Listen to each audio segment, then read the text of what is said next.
యాకోబుకి ఇద్దరు భార్యలు, ఒకరు లేయా, మరొకరు రాహేలు. లేయా, రాహేలు.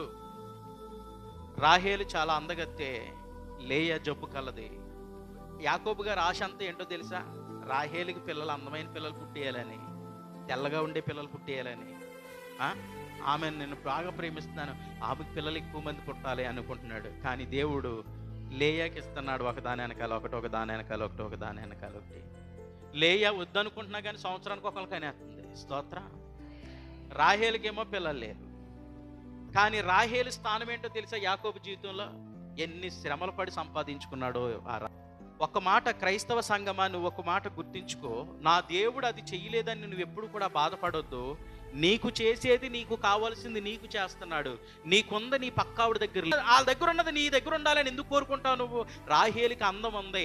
1000 మంది పిల్లల కంటే యజమానుడు గొప్పవాడు కాడా? ఆ యజమానుడు మనసునే దోచేసింది ఆవిడ. పిల్లలు ఉన్నా ఒకటే, లేకపోయినా. ఎందుకంటే నా యజమానుడు, నా భర్త నేనంటే పడి చచ్చిపోతాడు. నేనంటే ప్రేమ. ఈమెంటే ప్రేమ లేదు కాబట్టే దేవుడు ఈమెకి పిల్లల్ని ఇచ్చాడు. ఈమె పిల్లలను బట్టి అయినా ఈమెను ప్రేమిస్తాడని దేవునికి స్తోత్రం చెప్పాలి. మీరందరూ ఎలాంటి విశ్వాసంలోకి రావాలో తెలుసా?